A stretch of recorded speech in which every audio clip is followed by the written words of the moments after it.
Hey everyone, and welcome back to Next Law Game Analysis. Last year, Steel Wool Studios and Scott Games released the newest entry in the hit horror franchise, Five Nights at Freddy's. Its full title is Five Nights at Freddy's, Secret of the Mimic, and the name alone tells us this game is going to reveal the backstory of the Mimic, the animatronic that appeared and chased Cassie at the end of the Ruined DLC. Secret of the Mimic is set in 1979 and follows Arnold, a technician working for Fazbear Entertainment. He's sent to an abandoned costume manufacturing facility to recover an important company asset. But once Arnold gets there, he quickly realizes this supposedly simple job is actually the beginning of a deadly nightmare, one that also uncovers the secrets and long-buried tragedies hidden inside the factory. Before we get into the story analysis, let's quickly recap everything that happens in Five Nights at Freddy's, Secret of the Mimic. The story begins with Arnold, who's heading home after a brutal 36-hour shift. A Fazbear dispatcher contacts him and says his shift isn't over yet because the company still has one important job for him. The assignment involves a partner named Edwin Murray, an inventor Fazbear has suddenly lost contact with. Arnold is ordered to travel to Edwin's factory and recover the products he was contracted to make for Fazbear. The company's sensors have also detected unusual activity, and Arnold will receive more details once he gets inside. When Arnold arrives, he's told to bring an access device called the Data Diver. It works like a master key, allowing him to move through different areas of the factory. As Arnold steps inside, he's greeted by a puppet show, but the performance malfunctions during the finale. After restoring the generator and reaching the security office, the dispatcher contacts Arnold again and gives him more information about Edwin Murray. Edwin was an inventor who created all kinds of impressive machines over the years, and the strange signal detected by Fazbear's sensors is coming from one of Edwin's inventions. More specifically, it's a robotic endoskeleton designed to fit inside almost any costume. Right now, that endoskeleton is malfunctioning. The dispatcher tells Arnold to restore power to the factory, and once he returns, Fazbear will help him shut the endoskeleton down. While bringing the power system back online, Arnold finds the body of another Fazbear technician stuffed inside a costume. That's when Arnold realizes the endoskeleton's so-called technical problem is far more dangerous than he was told. Back in the security office, the dispatcher explains that the endoskeleton is an extremely valuable invention. What Arnold actually needs to recover is its original blueprint. The dispatcher promises that once Arnold retrieves the design, Fazbear will help him escape the factory safely. The blueprint appears to be inside Edwin's private office, and to reach it, Arnold must upgrade the Data Diver to its highest access level. Now that he knows what he has to do, Arnold begins searching for a way to upgrade his access. Not long after leaving the security office, the endoskeleton suddenly appears inside an animal costume and lunges at Arnold. After escaping the mechanical creature, Arnold reaches the warehouse manager's office. He starts the generator, but a clown-like animatronic suddenly bursts in and tears the room apart. Arnold runs, but the animatronic eventually catches him. Then the ventilation shaft collapses. When Arnold wakes up, he realizes that, somehow, the collapse has dropped him right back into the security office. The dispatcher then reveals more information about the endoskeleton hunting Arnold. It was originally designed to be a companion for Edwin's son while Edwin was working. It could copy the actions of people around it, but according to rumors, the machine was exposed to violent behavior and it learned to imitate that violence. After the call, Arnold continues upgrading his access in the showroom area. There, he's suddenly chased by a massive ticket-taking animatronic. Not long afterward, Arnold once again gets lucky and escapes when the giant animatronic is disabled. Arnold returns to the security office and tries to convince the dispatcher to let him leave, but the dispatcher clearly doesn't care and orders Arnold to focus on upgrading his access in the theater area. To enter the theater, Arnold has to repair and climb inside a mechanical animal. But after years without maintenance, the theater collapses while the attraction is running. Arnold wakes up and finds himself inside an automated recycling center run by a nurse animatronic named Dolly. But Dolly soon tries to attack Arnold as well. During the chase, Arnold manages to knock Dolly into the disposal area. Even then, she keeps functioning and continues chasing Arnold until she gets trapped in the elevator system. Back in the security office, the dispatcher congratulates Arnold for surviving. With his current access level, he can now enter the administration wing. There, Arnold can finally upgrade to the highest security clearance. That will allow him to enter Edwin's office and recover the critical blueprint. Arnold follows the dispatcher's directions and reaches Edwin's office, a room filled with blueprints for inventions scattered everywhere. Arnold activates a hidden observation room and obtains the endoskeleton blueprint he was sent to find. While trying to return to the security office, Arnold has to cross a dark basement while the endoskeleton stalks him the entire way, now wearing the costume of a white tiger. Back in the security office, the dispatcher congratulates Arnold for finally completing his mission. Now, the last thing Arnold has to do is hand over the data diver to Fazbear. From here, Arnold's choice leads to 3 different endings. The first ending happens when Arnold follows the dispatcher's instructions and turns over the data diver. The dispatcher congratulates Arnold for completing his assignment. Arnold then heads to the garage and drives away from the factory. But on the road home, the dispatcher contacts him again and claims Fazbear has been trying to reach him all night without a response. Because of that, the company has decided to fire him. Arnold is completely confused because he's been in constant contact all night and handed over the data diver exactly as instructed. The voice on the other end then accuses Arnold of losing company property and says he'll be held responsible. Suddenly, Arnold looks behind him and realizes the endoskeleton is already sitting in the car. It immediately attacks him. A short time later, Arnold wakes up inside an animatronic costume in a room decorated like a restaurant. The endoskeleton is standing nearby, staring directly at him. The second ending happens when Arnold refuses to give the data diver to the dispatcher. Instead, Arnold uses his highest level access to launch a program called Parachute.exe. A hidden passage opens. The dispatcher tells Arnold that he has made the wrong choice and that he will never leave the factory alive. The passage leads Arnold to the puppet show's control panel. There, he opens another hidden elevator. While the elevator is moving, the giant ticket-taking animatronic from earlier returns and gives chase. The elevator carries Arnold to a research facility deep beneath the factory.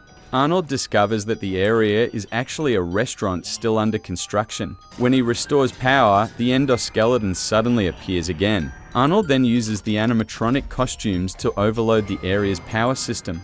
Once he enters the control room, Arnold realizes the dispatcher's voice he has been hearing is actually coming from a machine. The machine says it is running out of power and needs Arnold to travel to the Murray family estate and restore the communication system.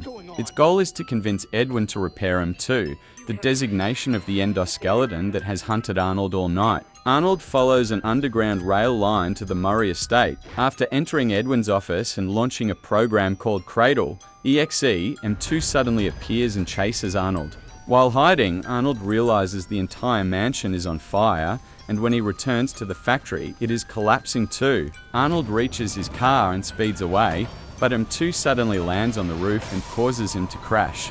A short time later, Arnold wakes up trapped inside the wrecked car. M.E.X.E is standing outside. It takes Arnold's data diver and leaves him to die in the flames. The third ending is unlocked by completing the challenge inside a program called Moon.exe on the factory's computer system. The program is a minigame about helping an old woman named Sun. The catch is that the minigame can only be completed after collecting all 24 items hidden inside secret gift boxes. After finishing the minigame, the old woman thanks Arnold and gives him a special access level. From there, the story follows the same path as the second ending until Arnold reaches the Murray estate. Instead of entering Edwin's office, Arnold can use his special access to enter rooms marked by flashing electronic panels. These rooms contain audio tapes. After finding all 6 tapes and placing them into 6 players, a hidden passage opens into the bedroom next door. Inside the room is a strange machine, and Arnold must place the white tiger plush toy on top of it to activate it. Once the machine turns on, M.E.X.E emerges from inside the closet. A storyteller's voice plays from the machine and calms M.E.X.E violent behavior.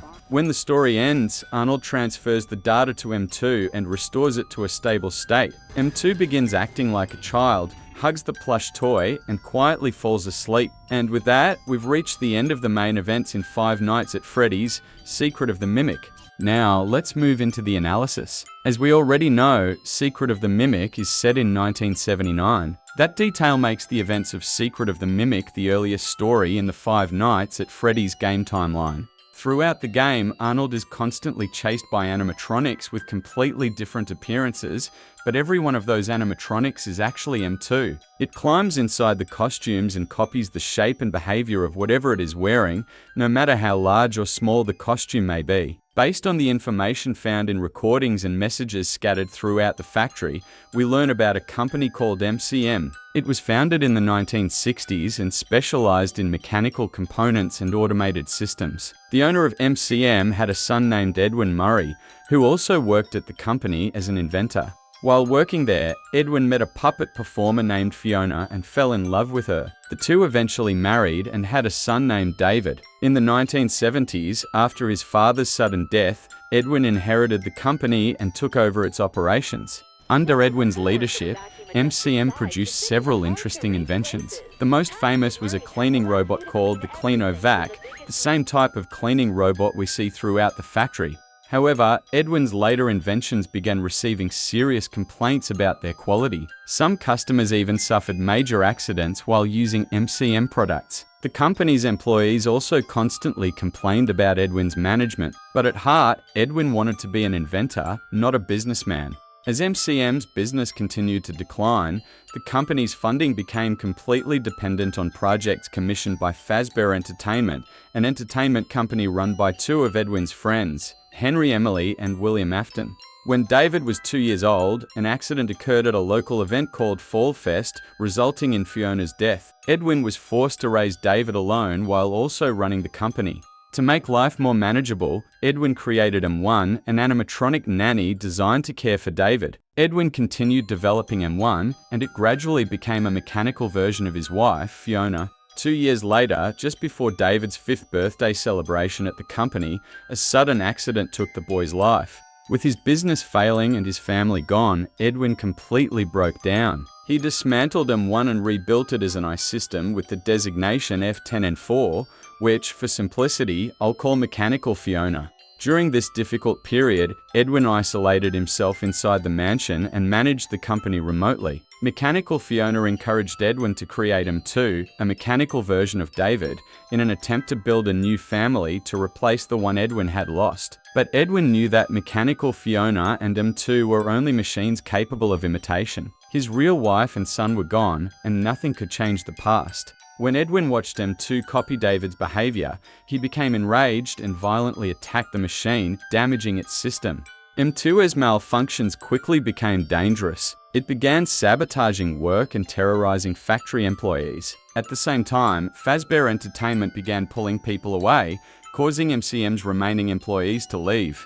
Eventually, M2 triggered an explosion inside Edwin's office and left him trapped in the fire. More than a month after the incident, Fazbear Entertainment, unable to contact Edwin, sent its employees to recover the inventions Fazbear had previously commissioned from M.C.M. But we know Fazbear wasn't there to recover any ordinary product. It wanted M2's original blueprint. Mechanical Fiona also needed that blueprint to repair M2, so Mechanical Fiona impersonated a Fazbear dispatcher and guided Arnold toward the blueprint, setting the events of the game in motion. Now let's look at one of the most important locations, the restaurant still under construction inside the research facility beneath the M.C.M. factory. The restaurant has a very familiar design, including a stage built for animatronic performances. Those animatronics are also the spring-lock suits Arnold finds while hiding from M2 in this area. In an email William Afton sent to Edwin, William mentions inviting Edwin to join a new project. And if you look closely at the pizza boxes throughout the factory, you can see the name Fredbear's Family Diner, the first restaurant created through the partnership between Henry, Emily, and William Afton. Together, these clues suggest that the final project between Fazbear and M.C.M. was likely a collaboration to create Freddy Fazbear's Pizza, the infamous restaurant chain that appears throughout the Five Nights at Freddy's series. This is the same restaurant chain where children disappeared and their bodies were hidden inside animatronic suits. Now let's break down the endings. First is Ending 1. This one is fairly straightforward. Arnold hands over M2's blueprint and is guided out of the factory, but M2 later captures him and brings him back. Arnold being taken back to the factory doesn't seem to have been part of Mechanical Fiona's plan. However, once she has M.2's blueprint, Arnold's survival no longer seems important to her. After all, he's only a Fazbear employee, and M.2 has already killed several Fazbear workers before him. In Ending 2, Arnold finally meets Mechanical Fiona directly and reaches the Murray estate. Arnold discovers that M.2 attacked Edwin and launches a program called Cradle.exe. Afterward, Arnold escapes outside and watches the Murray family estate and the entire M.C.M factory burn to the ground. The Cradle program was previously mentioned in an email from Mechanical Fiona to Edwin. The message says Cradle can keep David safe by giving him boundaries. Mechanical Fiona also writes that if Edwin cannot finish the software, he should build the Cradle system instead because it will keep everyone safe. This tells us that the name David, which Mechanical Fiona uses in the email, is most likely referring to M.2. Cradle is a system designed to control M.2. And on the computer screen where Arnold launches Cradle.exe, we can see a line of text that appears to be the name of a device. But if we take the first letter of every word and put them together, we get the acronym M.E.X.E. And if you remember, M.E.X.E is also the name of the machine beneath the ruins of the M.X.E that Cassie discovered in the ruined DLC. The endoskeleton that copied Gregory's voice was M.2, and M.E.X.E was a computer system built on the foundation of Cradle to prevent M.2 from harming people. This leads me to a theory. After M.2 attacked Edwin at the mansion, Edwin may have survived and secretly joined Fazbear Entertainment, where he later created the M.E.X.E system to imprison M.2 beneath the M.X.E. But at the end of the DLC, Cassie disables M.E.X.E and accidentally releases M.2. Another mystery is why, when Arnold activates Cradle, the entire mansion and the M.C.M factory burn down. My explanation is that Cradle wasn't only designed to control M.2, it was also built to protect M.2 from dangerous outside forces trying to exploit it. And I believe that outside threat was Fazbear Entertainment. During their partnership, Fazbear repeatedly tried to sabotage M.C.M and planted spies inside the company to steal information. That's also how Fazbear learned M.2 existed. By the end of this ending, Arnold still cannot escape M.2, while M.2 takes back the blueprint. We still don't know what M.2 does after this, but one thing is certain, it can no longer return to M.C.M or the Murray estate because both locations are gone. Now let's move to Ending 3. This ending revolves around Moon.exe, a minigame about helping an old woman named Sun. When Arnold speaks directly with Mechanical Fiona, the screens above her also display images of Sun from the minigame. This suggests that Moon.exe is actually a test created by Mechanical Fiona. When Arnold completes the test, he receives special access, which opens a path to David's bedroom and allows him to restore M.2 to a stable state. This ending confirms what we already suspected. M.2 is the endoskeleton Edwin created to imitate David. The reason the white tiger plush activates the storytelling machine is that it was also David's favorite toy. A larger version of that tiger previously tried to attack Arnold while he was crossing the basement of the M.C.M factory. This white tiger with two different colored eyes has been identified as Tiger Rock, a character from a story of the same name in the Tales from the M.X.E series. That story follows a 10-year-old boy named Kai, who becomes trapped inside a virtual reality world where he is constantly haunted by a white tiger animatronic with mismatched eyes. We currently have no clear evidence connecting Kai and David, but the appearance of the white tiger costume and the strange way it behaves could be an important clue that returns in future Five Nights at Freddy's games. Now for my theory about which ending actually happened. I believe Ending 1 is the canon ending.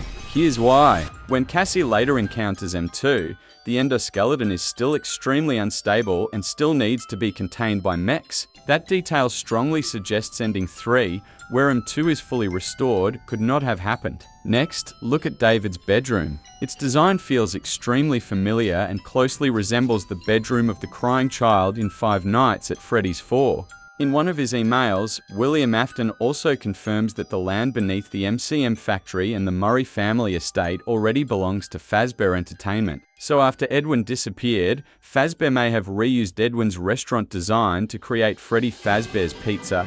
At the same time, William Afton may have rebuilt parts of the Murray mansion and turned it into the home where he lived with his family. For Edwin's restaurant design and the structure of the Murray mansion to still exist, neither location could have been destroyed by the fire. That also rules out ending 2. And that is Nextlaw's theory and analysis of the story behind Five Nights at Freddy's Secret of the Mimic. If anything sounds convincing or completely wrong, let me know in the comments. And remember, everything in this video is only a theory. Don't forget to like, share, and subscribe to Nextlaw Game Analysis. I'm Nex, and I'll see you in the next video.